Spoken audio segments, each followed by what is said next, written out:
Hi friends, ഞാനിവിടെ നമ്മുടെ invest Kerala global Smith 2025 നടക്കാൻ പോകുന്ന സ്കാമിനെ കുറിച്ചാണ് ഞാൻ പറയാൻ ഉദ്ദേശിക്കുന്നത്. 1,00,000 സംതിങ് ക്രോഴ്സ് ഇൻവെസ്റ്റ്മെൻറ്റ് തയ്യാറായിട്ടുണ്ട്. ഇതിൽ NRIs ഉണ്ട്, സ്വദേശികളുണ്ട്, വിദേശികളുണ്ട്, രാജ്യത്തെ പല ഇൻവെസ്റ്റേഴ്സ് ഉണ്ട്.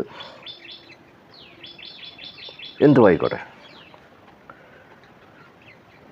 ഇവിടെ നടക്കാൻ പോകുന്ന പുതിയൊരു അഴിമതി, കൈക്കൂലിയും കൂട്ടിക്കൊടുപ്പുമില്ലാതെ 1.65 CR ഇൻവെസ്റ്റേഴ്സ് ചെയ്യാമെന്ന് പറഞ്ഞവർ എത്ര പേര് എത്ര നാൾക്കുള്ളിൽ ഇവിടെ ബിസിനസ് സ്റ്റാർട്ട് ചെയ്യുമെന്ന് അതിൻ്റെ ഡാറ്റയും കൂടി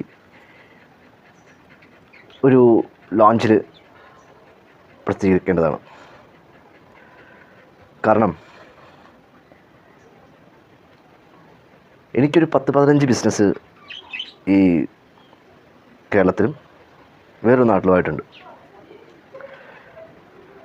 കൈക്കൂലി കൊടുക്കാതെ ഒരു പരിപാടി നടക്കും. അറ്റ്ലീസ്റ്റ് പറയാം, വലിയ വലിയ ഇൻവെസ്റ്റേഴ്സ് അല്ലെങ്കിൽ ബിസിനസ് ആൾക്കാർ, എക്സാമ്പിൾ നമ്മുടെ respect Yusuf Ali sir, Ravi Pillai sir, Adani, Ambani, ഇവർക്കൊന്നും പ്രശ്നമില്ല. കാരണം എന്താ, ഇവർ ബൾക്ക് ഫണ്ടിങ് ആണ്. ബൾക്ക് ഫണ്ടിങ് നമ്മൾ ഉദ്ദേശിക്കുന്നത് കുറേ പൈസ ഉണ്ടെന്നല്ല, അവരും ഒരു പാർട്ടാണ്, ഈ കറപ്ഷനിലെ ഒരു പാർട്ടാണ്. പക്ഷേ ഒരു 10 ലക്ഷം ടു 10 കോടി നമുക്ക് റേഞ്ച് നോക്കാം. ഇവരൊക്കെ ഈ സുമിറ്റിൽ പങ്കെടുത്തിട്ടുണ്ട്, കുറേ പേരുടെ അപ്രൂവ് ആയിട്ടുണ്ട്. പക്ഷേ എത്ര പേര് കൈക്കൂലി കൊടുക്കാതെ ഈ നാട്ടിൽ ബിസിനസ് ചെയ്യും? എത്ര പേര് ഇത് ഫോളോ അപ്പ് ചെയ്യും എന്നുള്ളതാണ്. ടാക്സ് അടയ്ക്കാനോ കൊച്ചിൻ കോർപ്പറേഷനിലോ വില്ലേജിലോ KSEBിയിലോ വാട്ടർ അതോറിറ്റി, സർക്കാരുമായി ബന്ധപ്പെട്ട ഏത് കാര്യത്തിലും നമ്മൾ ബിസിനസ് കൊടുക്കാൻ വേണ്ടി പോകേണ്ട, ലൈസൻസോ IFS ലൈസൻസോ എന്തും ആയിക്കോട്ടെ, പഞ്ചായത്തിനോ, അഴിമതി അവിടെ ഉണ്ട്. ഈ അഴിമതിയുടെ പൈസയും കൂടി ഉണ്ട് ഇവർ ഈ ഇൻവെസ്റ്റേഴ്സ് കൊടുത്ത എസ്റ്റിമേറ്റിൽ കൂട്ടിയിട്ടുണ്ട്. മനസ്സിലാണോ ഞാൻ പറഞ്ഞ? മനസ്സിലായോ? അഴിമതിക്ക് കൊടുക്കേണ്ട പൈസയും കൂടി ഇവർ എസ്റ്റിമേറ്റ് കൂട്ടിയിട്ടാണ് ഈ 1.65 വന്നതെന്നാണ് എൻ്റെ ഒരു, അത് ഇൻഡിവിജ്വലായിട്ട് ചോദിച്ചാൽ നമുക്ക് പേഴ്സണലി ചോദിച്ചാൽ നമുക്ക് അറിയാൻ പറ്റുള്ളൂ. കാരണം ഞാൻ അനുഭവസ്ഥനാണ്. അഴിമതി രഹിതമായി നമുക്കിവിടെ ബിസിനസ് ചെയ്യാൻ പറ്റുമെങ്കിൽ അങ്ങനെ പ്രൊമോട്ട് ചെയ്യും. ഞാൻ കണ്ടു കുറേ ഫിലിം സ്റ്റാർസൊക്കെ ഇതേപോലെ ബൈറ്റ് കൊടുക്കുന്നതും എല്ലാം കണ്ടു. പക്ഷേ എത്രത്തോളം എന്നല്ല, ഇത് വർക്കൗട്ട് ആവില്ല കൈക്കൂലി ഇല്ലാതെ.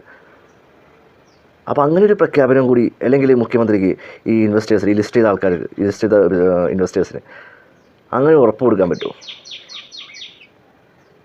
അവർ എസ്റ്റിമേറ്റിൽ എന്ത് കൂട്ടിയിട്ടായിക്കോട്ടെ, ഈ പറഞ്ഞ എസ്റ്റിമേറ്റ് തീരുമെന്ന്, 1 രൂപ പോലും കൂടാതെ തീരുമെന്നുള്ള ഒരു ഉറപ്പ് കൊടുക്കാൻ പറ്റുമോ? ഇല്ല, ചെയ്യാൻ പറ്റില്ല. കാരണം എന്താ, ഗവൺമെൻറ് ഇറ്റ്സെൽഫ് ഈസ് കറപ്റ്റഡ്. അതിന് പല എക്സാമ്പിൾസും നമ്മുടെ മുമ്പിലുണ്ട്. എന്താണ് പ്രശ്നം?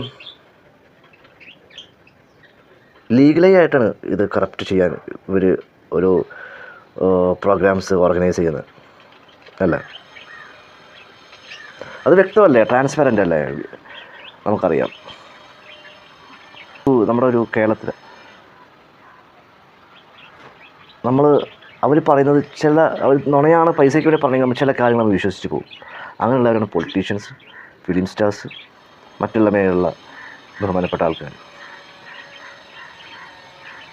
പൊളിറ്റിക്കൽ അല്ലെങ്കിൽ പേഴ്സണൽ സ്ട്രാറ്റജി വെച്ച് നിങ്ങളുണ്ടാക്കിയ ആ ഒരു സ്ഥാനം ജനങ്ങളെ തെറ്റിദ്ധരിപ്പിക്കാൻ വേണ്ടി ഉപയോഗിക്കരുതെന്നാണ് എനിക്ക് പറയാനുള്ളത്. വരാൻ പോകുന്നത് വലിയൊരു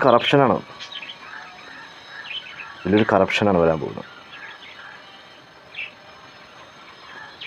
അതിനെന്ത് ചെയ്യാൻ പറ്റും?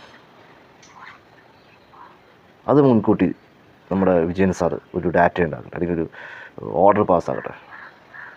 പറ്റുമോ? ഓക്കെ, സലാം.